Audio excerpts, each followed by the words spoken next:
Good evening. Welcome to South Asia Newsline. I'm Yeshi Chanzo. Here are the top stories we are tracking for you on Thursday, the 21st of July. Droupadi Murmu elected as India's first tribal women president.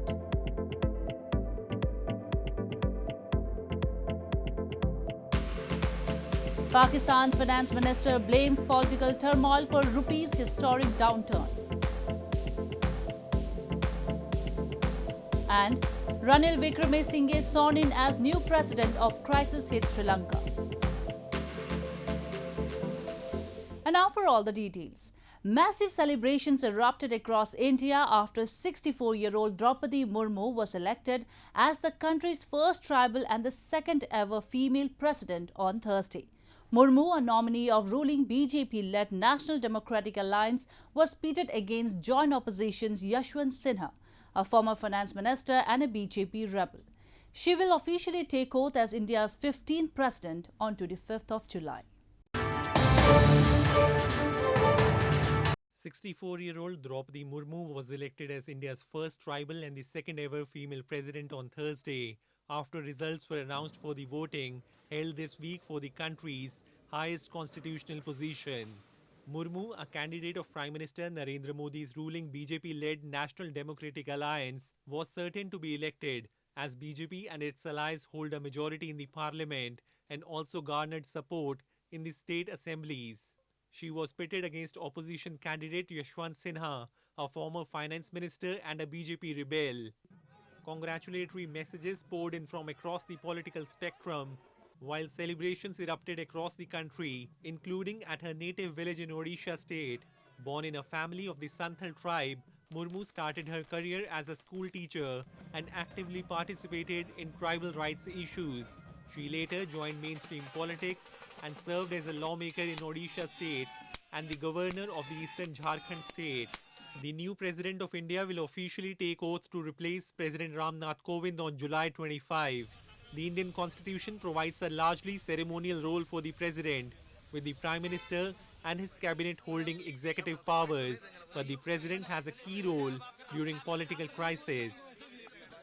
India's main opposition Congress party President Sonia Gandhi was questioned by investigators on Thursday in the National Herald money laundering case amid massive countrywide protests by her party workers. Sonia Gandhi and her son Congress leader Rahul Gandhi have been accused of forming a shell company and illegally gaining control of property worth $300 million.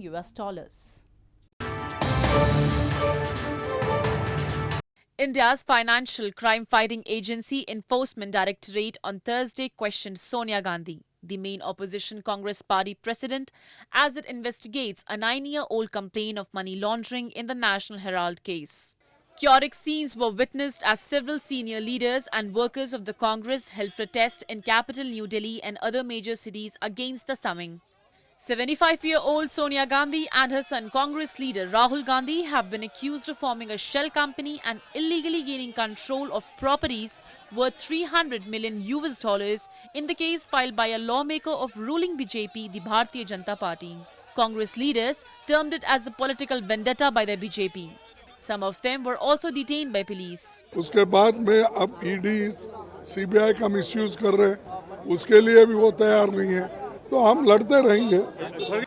Massive protests were also organized in Chandigarh, Mumbai, Nagpur and Bengaluru by Congress workers, who raised slogans against BJP, blaming it for misusing central investigative agencies. BJP leaders refuted the allegations and criticized the protests.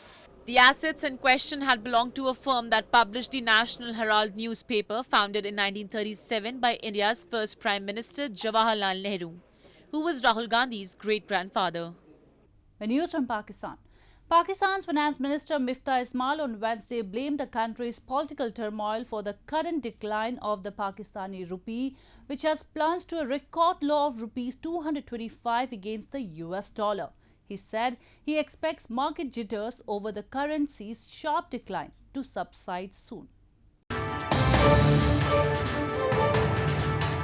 Pakistan's Finance Minister Miftah Ismail on Wednesday blamed the rupee slide on political turmoil as it plunged to a record low of rupees 225 against the US dollar. He said he expects market jitters over the country's sharp decline to subside soon. The country recently passed through another bout of political instability, with the government of Prime Minister Shehbaz Sharif taking over from ousted Premier Imran Khan in April.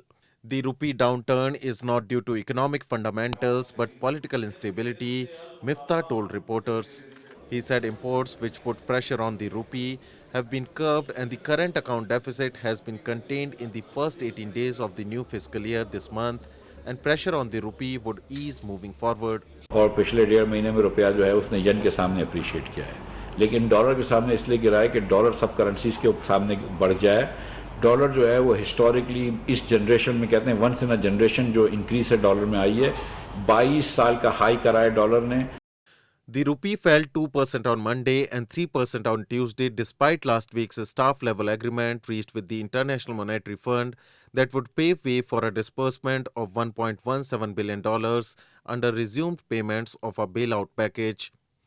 Pakistan is in dire need to funding to shore up its foreign reserves that are now as low as $10 billion. In news from Sri Lanka, veteran politician Ranil Wickremesinghe was sworn in as Sri Lanka's new president on Thursday, a day after winning a vote in parliament and urging the island nation to come together to find a way out of its worst economic crisis in decades. Ranil Wickremesinghe was sworn in as the new president of Sri Lanka by the Chief Justice of the country on Thursday. The six-time Prime Minister won 134 votes in the 225-member parliament in a vote count on Wednesday after his predecessor Gotabaya Rajapaksa fled the country and resigned from his post last week after mass protest over his handling of the economy. The country of 22 million people has been crippled by a severe financial crisis with a lack of foreign currency, leading to shortages of essentials including fuel, food and medicines. Only a handful of people were present outside the presidential secretariat on Thursday, a colonial-era building that was stormed by a sea of protesters earlier this month, along with the president and prime minister's official residences. But some have vowed to fight on against Wickremesinghe. What we want to do is keep on going. We won't give up, because what the country needs is a total system change. Different. We want to get rid of these corrupted politicians. So that's what we are doing. So we'll hang up. We will not give up. We will stay. Let's see what's going to happen.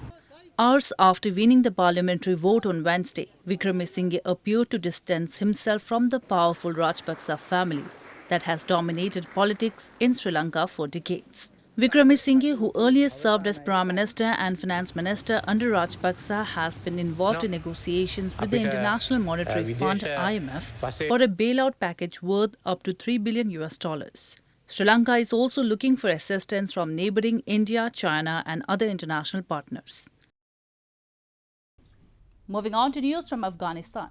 The United Nations mission in Afghanistan UNAMA has released a report outlining the human rights situation prevailing in Afghanistan over 10 months since the Taliban takeover. The report said the ruling Taliban were responsible for extrajudicial killings, tortures, arbitrary arrest and inhuman punishment since seizing power. The United Nations mission in Afghanistan, UNAMA, said on Wednesday that the ruling Taliban were responsible for extrajudicial killings, torture, arbitrary arrest and inhumane punishments in the 10 months since they seized power. The UNAMA report said the violations were targeted at a number of groups, including those associated with the ousted government, human rights defenders and journalists. Women's rights had also been eroded, it said. UNAMA's report highlights concerns with regard to ongoing extrajudicial killings, arbitrary arrests and detentions, torture and ill treatment, denial of women and girls' rights to participate in many aspects of daily and public life, restrictions on the media and civic space, and the situation in places of detention. Zabiullah Mujahid, a Taliban government spokesperson, however, rejected the report's findings, calling them baseless. Taliban officials have in the past said retribution attacks were not happening with their leadership's consent and that they had barred fighters from such actions. While the statement acknowledged steps taken by Taliban authorities apparently aimed at protecting human rights, as well as a significant reductions in armed violence, it said authorities also bear responsibility. UNAMA particularly mentioned the role of two bodies in violations, the Ministry of Propagation of Virtue and Prevention of Vice, as well as the General Directorate of Intelligence. The report said the hardest hit victims were those associated with the former government and its security forces. UNAMA also stressed the erosion of women's rights. With beautiful landscape and historical monuments, Bamiyan province in central Afghanistan was once a popular destination for tourists when the war-torn country was peaceful half-century ago. It has been doing its best to reclaim its title with returning peace. Though on the path to recovery, poor facilities and scarcity of accommodation still remain a challenge. Once a popular destination for tourists, Afghanistan's central Bamiyan province has been gradually recovering from the war aftermath to attract sightseers. But the scarcity of accommodations has become a new problem. Bamiyan province boasting pleasant weather, beautiful landscape, the Bande Amir lakes, historical sites and above all, the giant Buddhas was a popular tourist destination about 5 decades ago. It has been doing its best to reclaim its title as a tourist destination with returning peace. The provincial head of information and culture said tourist footfall has increased in recent days. تقریبا در روبی اول سال 3 ماه ایره حساب کردیم تقریبا بالاتر از 60,000 نفر بود که در بامیان آمده بود. اینجا البته دمی روزا تقریبا یک روزی 500 نفر یا 600 نفر گفته میتونیم که آمده تا هنوز خوب، یعنی پس از فردا انشالله ما انتظار از این داریم که بالاتر از 1000 باشه که در روزانه اینجا بیان. The mountainous province has yet to accommodate tourists and guests as there are few hotels and rest houses for the visitors. Despite challenges, tourists expressed happiness over their visit to Bamiyan. اینجا واقعا یک فضای عالی داره، یک فضای سرسبز و همه ما در صلح و آرامی داریم اینجا لذت میبریم. According to local officials, tourism is booming as hundreds of cars and vehicles bring in sightseers to the picturesque lakes of Bande Amir every day. And some 40,000 tourists, including foreigners, had visited the national park Bande Amir recently.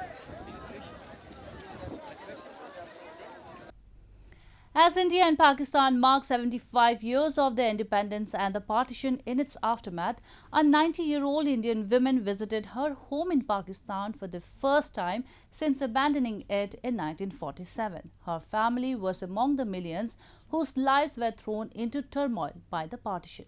She said the 75 years of rivalry should end now.